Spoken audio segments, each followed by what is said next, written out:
Hello, I'm in Australia at VidCon Australia, and I know that a lot of people are talking about a controversy on the social internet. And if you're not really deeply steeped, you may not have seen it, but maybe you have. And it's also, I'm in Australia time, so I'm uploading this video super late. Nobody's gonna see it. But here's the situation. YouTube has told a lot of people that they may not be verified in the future. Including this channel. I got a notification for Hank's channel that said that Hank's channel wouldn't be verified in the future, but I can't appeal the decision. This is a wrong language for any of this. Because they don't want to admit something that is a true fact. And this is all conjecture. I haven't talked to anybody at YouTube. I don't know what I'm talking about. I don't know a lot of the details of verification, how it works, or what benefits come along with it. But the biggest benefit that comes along with it is saying that I'm verified. And then, ooh, I got a check mark. And also, this is some inside baseball. In YouTube Studio, you get notified when a verified account leaves a comment on your video. So I will get to go and say, oh, a YouTuber who has a verified account left a comment. Let me see what this person said, and I can check out their channel and see maybe I can collab with them. I'll just feel validated by the fact that other creators like my content. So that's, as far as I can tell, the main benefit to being verified. There used to be others, but I don't think there are anymore. It used to be tied to whether you could get a channel, like a custom channel URL. I don't think that it's tied to that anymore. I might be wrong. I definitely don't think that YouTube is going to take away people's existing channel URLs because they're taking away their verification checkmark, because if they do that, then they're fucked and people will actually riot, because that is a useful feature versus a verified checkmark, which basically just says I'm slightly better than the average YouTuber, I guess. How do you get a verified checkmark? As far as I can tell, you have to have more than 100,000 subscribers and that's it. Does that sound to you like not the technical definition of what you think when you hear the word verified? Yeah. So that might be the root of this, that YouTube has realized that it is saying it's doing something it's not doing. No one verifies verified channels. It's just saying that they are a YouTuber with more than 100,000 subscribers, I think, as far as I can tell. Now, this leads to a problem. That is the actual problem I think that YouTube is trying to solve here, and being very opaque about it, because maybe they don't want to admit the situation. Now, there are a couple of other potential reasons why they're doing this, because here's what you gotta understand. To an average YouTube creator, verification basically means nothing, except that it's nice to have. And so, if it didn't exist, no one would care if they were verified. But it does exist, and so people care, and it feels weird to have it taken away when you already have it. Especially when you make a video on your fucking channel for 14 years like I have on Hank's channel. Now, Vlogbrothers I don't think is losing its checkmark. I don't know how they made this the distinction between the ones that kept and the ones that aren't keeping it, but whatever. And then, oh god, I'm really disjointed here. I'm sorry. And another thing to understand is that none of these changes have taken place yet. So currently, right now, Hank's channel still has its little checkmark. And then some people are like, I can't believe you de-verified this channel and this channel over here is still verified. Nope. You don't know if that channel over there is going to be verified at the end of this month-long process. Maybe it's not, because nobody's lost their check marks yet. But anyway, the point is that I think, as an example, YouTube is worried about people being verified as someone who they are not. An example of this that everybody, lots of people have seen, I occasionally get comments from a YouTuber who is verified, and so it will show up in this sort of separate tab in my YouTube studio, a YouTuber named Jesus Christ, and it says verified. Jesus Christ verified to be Jesus Christ. Now, is Jesus Christ the literal Son of God? No. I'm gonna guess, according to everyone I've heard of so far, Jesus Christ is a currently dead person. And so this is not currently making YouTube channels. No one verified Jesus Christ as Jesus Christ. And is Jesus Christ an actual problem, the YouTuber, an actual problem for YouTube? Not the, Son of God, but the YouTuber.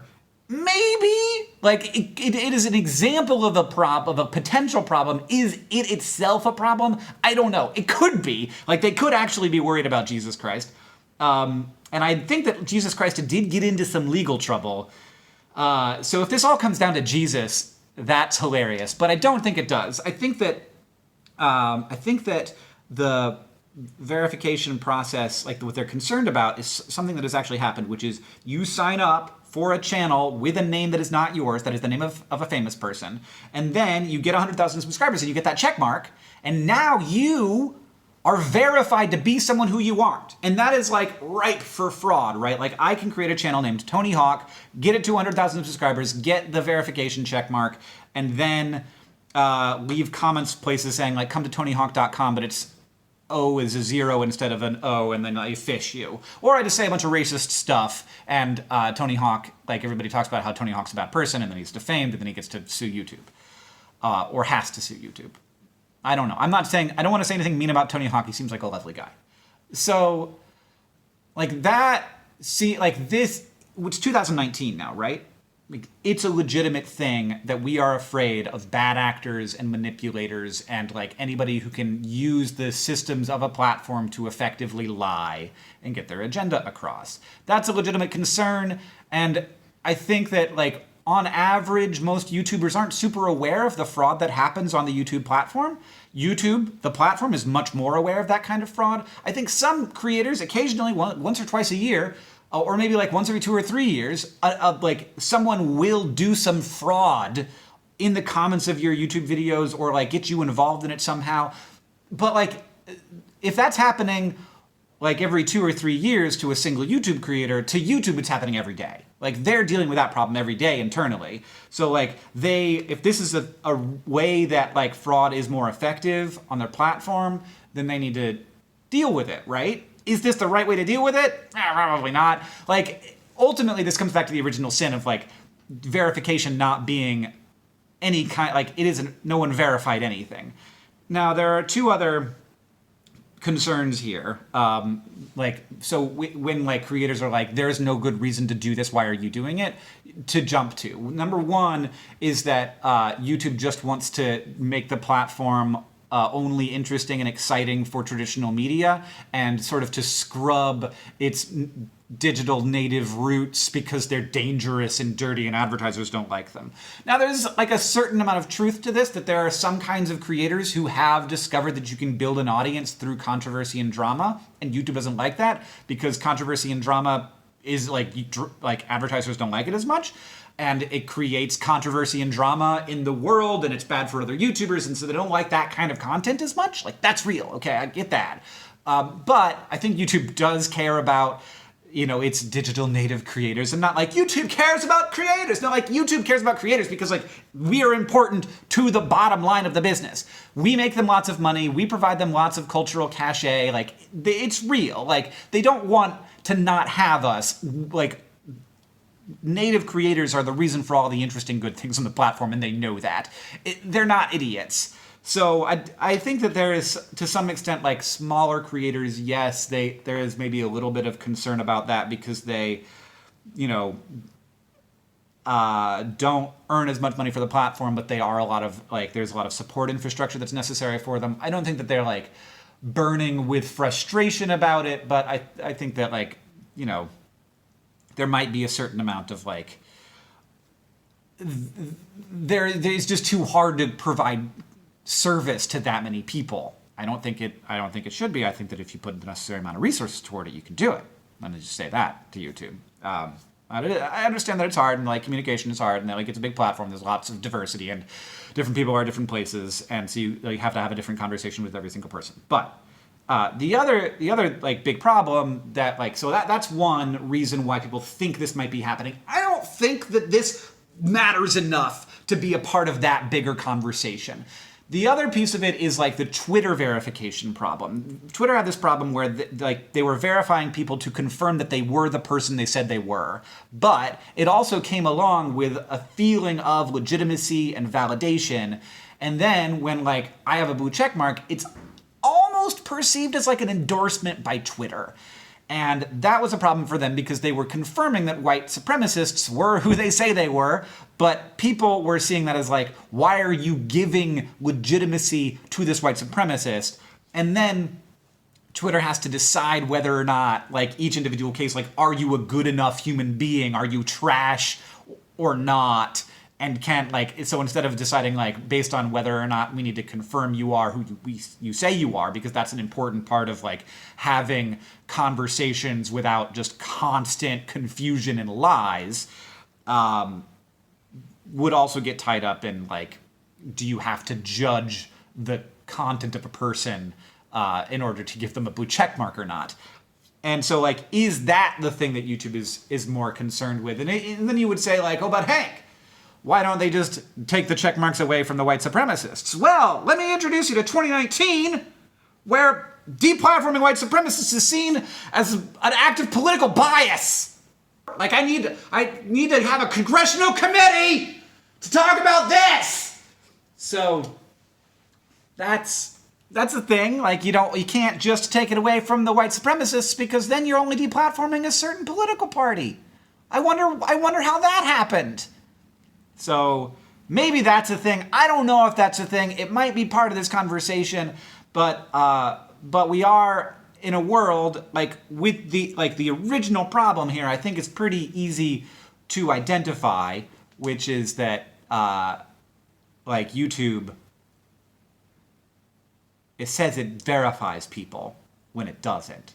It doesn't mean anything. And so they were like, oh, this is a problem. Let's roll back the feature. And what they could have said is, oh boy, I don't know, like, would I have done it this way? How would I have done it? Just taken verification away and said, oh, it turned out we had a feature that was named verification in which no verification was occurring, so we took it away because that was a bad thing. It was a bad idea. And then we'll replace it with a thing that just tells people how many subscribers you have. It just says, like, 10K next to your name, or it says 100K, and you get a new badge as you get more subscribers, and all it talks about is, like, subscribership. It's the only thing that it's talking about. Is that better? I don't know. Could you just have switched from the check mark to that without having any of this conversation go on? What I know for sure, like, so ultimately, like, usually changes like this is, again, conjecture, are discussed more openly, and there's, like, a little bit more conversation back and forth with creators. It's been a long time since something like this that has mattered to creators this much I just didn't know anybody who knew about it. So maybe I'm wrong, but they could have had these conversations and they didn't have it with me. Like, maybe I got an email and I didn't see it or something, or like, it's okay if, like, I wasn't the priority conversation target for this, but usually, like, I feel like that didn't happen here. And I think why is that, like, if it didn't happen, my guess why it didn't happen is that they just didn't think it mattered.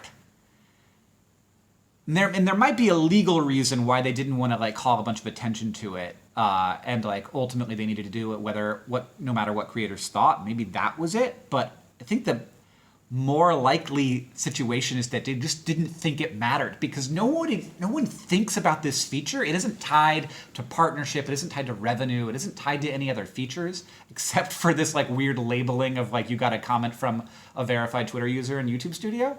As far as I can tell, it might have other things that it's tied to, but I don't.